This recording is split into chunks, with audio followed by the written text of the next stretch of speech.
Dear students, we have been discussing different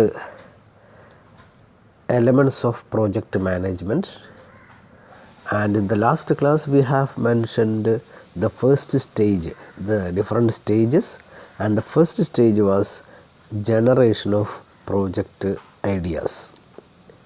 Now today we are discussing the second stage in project management, that is project evaluation of project ideas or screening of project ideas. Here we have to evaluate all the project ideas we have developed and select the best idea. So for this purpose we will screen the project ideas. During the evaluation or screening of project ideas, we have to consider different factors. ഇപ്പോൾ നമ്മൾ ഒരു പ്രൊജക്റ്റിന് വരും 10 project idea വന്നു കഴിഞ്ഞാൽ അതിൽ നിന്നും ഒരു പ്രൊജക്റ്റാണ് അല്ലെങ്കിൽ കുറച്ച് പ്രൊജക്റ്റുകളാണ് നമ്മൾ സെലക്ട് ചെയ്യേണ്ടത്. അപ്പോൾ ഈ സാഹചര്യത്തിൽ നമ്മൾ ശ്രദ്ധിക്കേണ്ട കുറച്ച് factors. First one, കമ്പാറ്റിബിലിറ്റി with the entrepreneur. നമ്മൾ സെലക്ട് ചെയ്യുന്ന അല്ലെങ്കിൽ നമ്മുടെ ഈ പ്രൊജക്റ്റ് ഐഡിയാസൊക്കെ ഒരു particular project whether it is കമ്പാറ്റിബിലിറ്റി with the entrepreneur, ഈ ഓൺട്രപ്രണർക്ക് സൂട്ടബിളാണോ? എല്ലാ ബിസിനസ്സും എല്ലാവർക്കും ചെയ്യാൻ കഴിയില്ല. അപ്പം അതുകൊണ്ട് തന്നെ whether the project is suitable for the person. Second, consistency with government regulations. നമ്മൾ സെലക്ട് ചെയ്യാൻ പോകുന്ന അല്ലെങ്കിൽ നമ്മൾ സ്ക്രീൻ ചെയ്യുന്ന ഓരോ പ്രൊജക്റ്റുകളും whether it is consistent with the government regulations. Government റെഗുലേഷൻസിന് കൺസിസ്റ്റൻ്റ് ആണോ, അതിന് വിരുദ്ധമാണോ, നമ്മൾ പ്രിവെയിൽ ചെയ്യുന്ന കൺട്രിയിൽ ചെയ്യാൻ പറ്റുന്ന ബിസിനസ്സാണോ എന്ന് നോക്കുക. Then availability of input is another factor. Raw material അല്ലെങ്കിൽ ഇൻപുട്ട് അവൈലബിൾ ആണോ അല്ലയോ. Then marketing facilities. ഈ ഒരു പെർട്ടിക്കുലർ ബിസിനസ്സിൻ്റെ product whether it can be effectively marketed, whether there is demand for the product or not. Marketing facility നോക്കണം. Then the profitability factor. Important factor പ്രോഫിറ്റാണ്. എത്ര percentage profit കിട്ടും, profit estimate ചെയ്യുക. Then cost of the project. What is the amount to be invested. ഓരോ പ്രോജക്റ്റിലും എത്ര project ഈ കോസ്റ്റാണ് നമുക്ക് incur ചെയ്യുക, എത്ര രൂപയാണ് ഇൻവെസ്റ്റ് ചെയ്യേണ്ടി വരിക തീരുമാനിക്കുക. Then level of risk associated with the project. ഒരു പെർട്ടിക്കുലർ പ്രോജക്റ്റ് നമ്മൾ പിക്കപ്പ് ചെയ്യുകയാണെങ്കിൽ അതിന് റിസ്ക് കൂടുതലുണ്ടോ അല്ലയോ. Then other factors. ഇതൊന്നും അല്ലാതെ മറ്റ് ഒരുപാട് ഫാക്ടേഴ്സ് നമുക്ക് കൺസിഡർ ചെയ്യാവുന്നതാണ്. അപ്പോൾ these are the factors to be considered during the evaluation or screening of project ideas. There are different project evaluation techniques. Project ഇവാലുവേഷന് ഒരുപാട് ടെക്നിക്സ് ഉണ്ട്. The important project evaluation techniques are classified into 2 or 3. Evaluation ടെക്നിക്സിനെ നമുക്ക് 2-3 ആയിട്ട് classify ചെയ്യാം. Here I have mentioned 2 techniques. One is traditional techniques. Traditional techniques എന്ന് പറയുന്ന ക്ലാസിഫിക്കേഷനിൽ pay back period method or pay back method, then accounting rate of return, ഇത് രണ്ടുമാണ് പ്രധാനമായിട്ടും വരുന്നത്. ഇതല്ലാതെ ROI, റിട്ടേൺ ഓൺ ഇൻവെസ്റ്റ്മെൻ്റ് ഒക്കെ ചെയ്യാറുണ്ട്. But mainly it is pay back period method and accounting rate of return used as traditional techniques. Then there is discounted cash flow techniques. Discounted cash flow techniques അല്ലെങ്കിൽ time adjusted techniques. നമ്മുടെ cash ഫ്ലോസിനെ, അതാത് വർഷം ഉണ്ടാക്കാവുന്ന നമ്മൾ estimate ചെയ്യുന്ന പ്രോഫിറ്റിനെ time value കൊണ്ട് multiply ചെയ്തുകൊണ്ട്. ഇപ്പോൾ നമുക്കറിയാം നമ്മൾ ഈ വർഷം ആണ് 10,000 രൂപ അല്ലെങ്കിൽ 10 lakhs ഇൻവെസ്റ്റ് ചെയ്യുന്നതെങ്കിൽ പ്രോഫിറ്റ് ഈ വർഷമല്ല കിട്ടുക. അടുത്ത വർഷം കിട്ടുന്ന 1,00,000 രൂപയുടെ പ്രോഫിറ്റിന് ഇന്നത്തെ 1 ലക്ഷത്തിൻ്റെ വാല്യൂ ഉണ്ടാവില്ല. 5 വർഷം കഴിഞ്ഞ് കിട്ടുന്ന 2,00,000 രൂപയുടെ പ്രോഫിറ്റിന് ഒരിക്കലും ഇന്നത്തെ വാല്യൂ ഉണ്ടാവില്ല. Time value of money is reducing.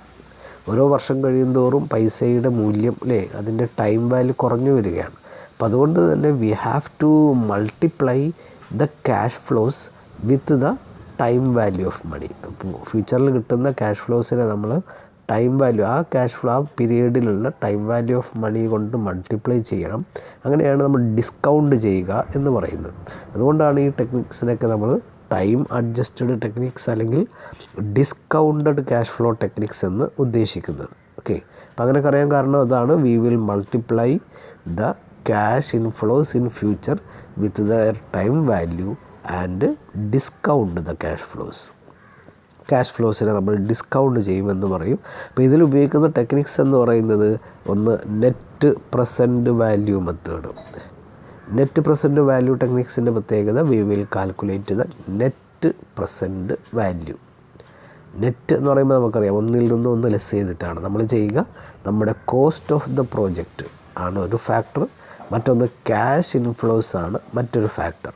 അപ്പോൾ നമ്മളൊരു പ്രൊജക്റ്റിൽ ഇപ്പോൾ ഫോർ എക്സാമ്പിൾ ഒരു 10 lakh ഇൻവെസ്റ്റ് ചെയ്ത് കഴിഞ്ഞാൽ നമ്മൾ ചെയ്യുക ആ 10 lakh ഇൻവെസ്റ്റ്മെൻറ്റിൻ്റെ പാർട്ടായിട്ട് നമുക്ക് അതാ ഫ്യൂച്ചറിൽ കിട്ടുന്ന എല്ലാ പ്രോഫിറ്റുകളും ആ പ്രോഫിറ്റുകളിൽ നിന്ന് ആ പ്രോഫിറ്റ് ഒന്ന് ടോട്ടൽ ചെയ്യുക. പ്രോഫിറ്റിൽ നിന്ന് നമ്മുടെ കോസ്റ്റായ 10 lakh ലെസ് ചെയ്യുക. ബാക്കിയുള്ള എമൗണ്ടിനെയാണ് നെറ്റ് പ്രസൻറ്റ് വാല്യൂ എന്ന് പറയുന്നത്. അപ്പോൾ ഇവിടെ നെറ്റ് പ്രസൻറ്റ് വാല്യൂ കാണുമ്പോൾ we have to multiply the cash inflows and cash outflows with their present value. ആ ടൈം വാല്യൂ കൊണ്ട് മൾട്ടിപ്ലൈ ചെയ്യണം. ക്യാഷ് ഇൻഫ്ലോസ് എല്ലാം കൂടി വെറുതെ ടോട്ടൽ ചെയ്യരുത്, അതിൻ്റെ ടൈം വാല്യൂ കൊണ്ട് മൾട്ടിപ്ലൈ ചെയ്തിട്ട് ടോട്ടൽ ചെയ്യുക. ക്യാഷ് ഔട്ട്ഫ്ലോയുടെ ടൈം വാല്യൂ സെയിം തന്നെ ആയിരിക്കും, കാരണം പ്രസൻറ്റ് ഇയറിലായിരിക്കാം നമ്മൾ ഇൻവെസ്റ്റ് ചെയ്യുക.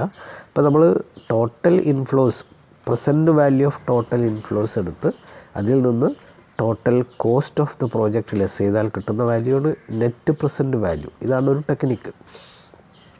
സെക്കൻഡ് ബെനഫിറ്റ് കോസ്റ്റ് റേഷ്യോ അല്ലെങ്കിൽ പ്രോഫിറ്റബിലിറ്റി ഇൻഡെക്സ് എന്ന് പറയും.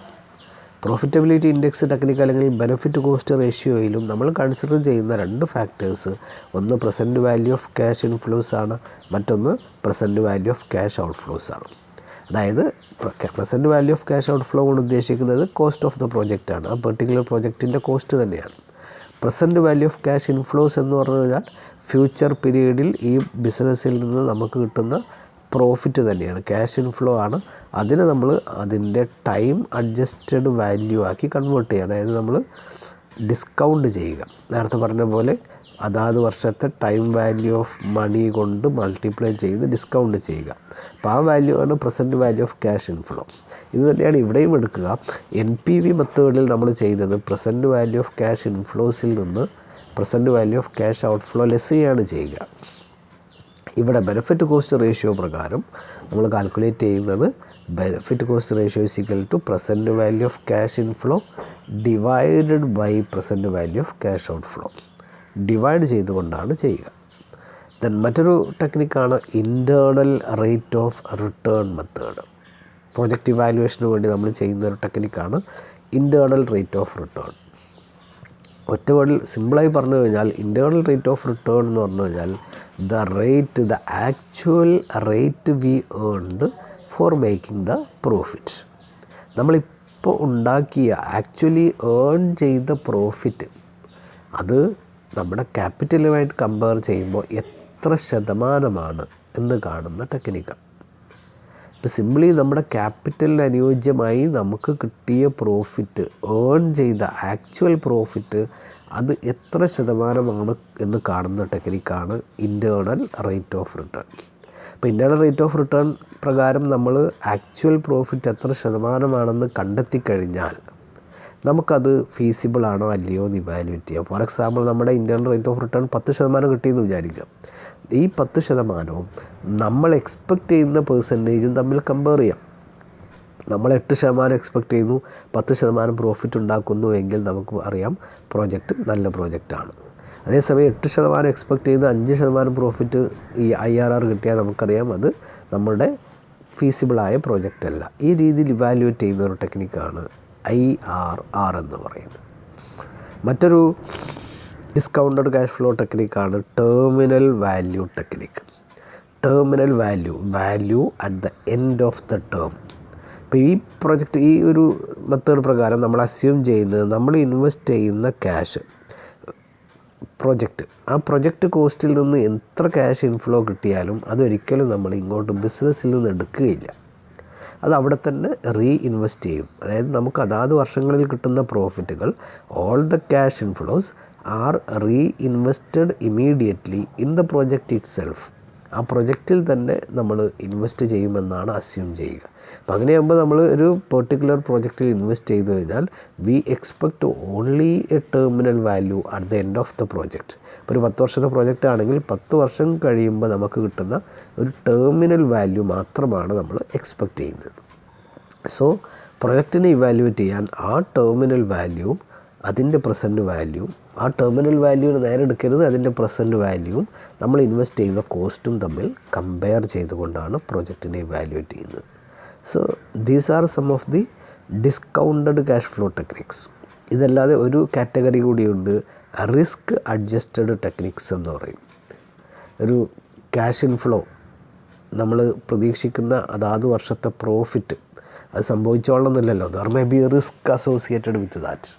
അതിൽ കുറേ റിസ്ക് ഉണ്ടായിരിക്കാം, കിട്ടാനും കിട്ടാതിരിക്കാനും സാധ്യത ഉണ്ടായിരിക്കാം. അപ്പോൾ ഈ റിസ്ക് കൺസിഡർ ചെയ്യുന്ന ടെക്നിക്സാണ് മൂന്നാമത്തെ കാറ്റഗറിയിൽ വരാറുള്ളത്. That is risk adjusted techniques. Then ഒരു ലാസ്റ്റ് സിലബസ് അപ്ഡേഷൻ വരെ പ്രൊജക്റ്റ് ഇവാലുവേഷൻ ടെക്നിക്സ് നിങ്ങളുടെ സിലബസിൻ്റെ പാർട്ടായി വളരെ ഡീറ്റെയിൽഡായിട്ട് പ്രോബ്ലം ചെയ്തുകൊണ്ട് തന്നെ ഉണ്ടായിരുന്നു. But this year this is not a part of your syllabus in detail ആയിട്ട് ആ പ്രോബ്ലം ഒന്നും നിങ്ങളുടെ സിലബസിൻ്റെ പാർട്ടായി കാണുന്നില്ല. അപ്പോൾ അതുകൊണ്ടാണ് നമ്മൾ ജസ്റ്റ് ഇങ്ങനെ പ്രോബ്ലം ചെയ്യാതെ തിയറി ഡിസ്കസ് ചെയ്തത്.